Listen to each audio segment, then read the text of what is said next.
Payag ka ba na mag-host ang Thailand sa next na Miss Earth 2024? Yes or no?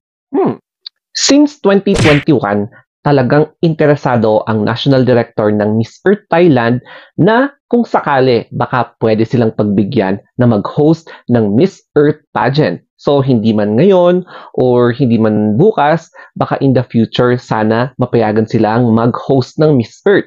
Kaya naman usap-usapan ito ngayon and I am not sure kung magiging yes basing sa decision ng organizers ng Miss Earth organization. Pero kung ako yung tatanungin mo, why not, 'di ba? For as long as parang new environment or new atmosphere, para naman maiba rin yung eksena ng Miss Earth ngayon, 'di ba? Before we continue, ito po ang aking Instagram account. So, add me po ako sa Instagram, The Story of Anthony. Kaya, thank you so much. Pagdating naman sa pera, walang magiging problema. It's because, according to her, yung National Director ng Miss Earth Thailand, meron nang nakaabang na funds. Merong sufficient funds to cover everything. Kapag papayagan sila or papayagan na makapag-host ang Thailand ng Miss Earth maybe next year, next year, basta in the future. Kasi, alam mo yon, may mga sponsors din na willing tumulong sa pagpapa-host or pagpapa-organize ng Miss Earth if ever man napayagan ang Miss Earth Thailand na doon gaganapin ang pageant na to. Big Four pageants. Kaya naman, matagal na nilang parang sinusuyo yung organization ng Miss Earth kasi ready na sila and hindi magkakaproblema ng shortage of funds if ever. Pagdating naman sa location, so nabanggit ng National Director ng Miss Earth Thailand na hindi rin magkakaproblema kasi always remember, Thailand is one of the most preferred na tourist destinations globally. Hindi lang sa Asia, hindi lang sa Southeast Asia, globally. Ang daming mga foreign tourists na pupunta doon sa Thailand and in this way, nakapag-establish na sila ng different tourist spots to cater both local and international na visitors. Tapos, ang dami ring mga facilities in which kahit na anong event, hindi magkakaproblema ang mga organizers, especially sa mga pagdadaos ng Miss Earth doon or international pageants. May mga stadiums, may mga open court, mga ganon. Ang dami mga tourist na spots na pwedeng puntahan pa ng mga candidates na pwede silang mag-tour habang ginaganap ang Miss Earth.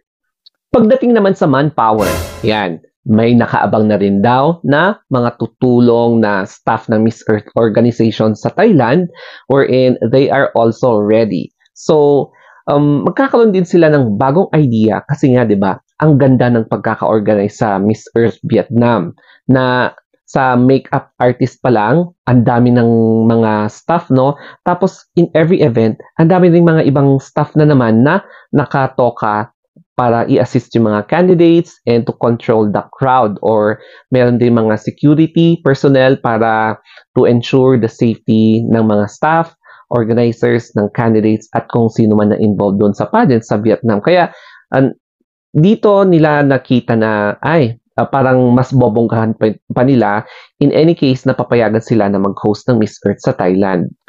Balikan natin ang Vietnam. So, ito yung artists conceptual image ng design ng stage. So, dito mapapansin mo agad na there is a significant difference pagdating sa pag-upgrade ng production. So, dito, marirealize mo talaga na beauty pageant is really a business, no? Business with advocacy. So, ito yung pageant kasi na mas malalim din yung pag-promote ng advocacy kasi nga it is all about environment while maintaining yung entertainment production na ganyan. So, dito marirealize siguro ng Miss Earth organization na kailangan talaga na i-step up nila yung production. So, sana walang magagalit sa sa opinion ko na to. But then, yes, indeed na production is really one of the key ingredient para consistent yung pagtingala ng mga supporters, ng mga fans, pati na rin ng mga ibang sponsors na, alam mo yun, hindi talaga natin may iwasan na may mga preferred na interest pagdating sa mga glitz and glamour, especially sa field of pageantry. Tsaka maliban lang diyan, kapag mag-host kasi ng Miss Earth ng iba't ibang country, it will also promote diversity. Hindi lang lagi sa Pilipinas, kundi siyempre, i-try din natin na mag-host ang Miss Earth, hindi lang sa Vietnam, sa Thailand, pwede rin sa Indonesia, pwede rin sa Netherlands, pwede rin sa USA, sa Africa, o 'di ba? Or sa Latin America na makikita natin yung differences in terms of culture. Mapapansin din natin kung paano nga ba sila mag-prepare, ano nga ba yung pwede nilang i-mix na kanilang kultura sa pag-promote, pag-represent ng Miss Earth. So, napaka-interesting kung magiging ganito na yung setup ng Miss Earth kasi magkakaroon ng ibang flavor, magkakaroon ng mas interesadong pagpapalaganap ng environmental advocacies. So, yes, for me, kung tatanungin niyo ako, I will definitely answer yes.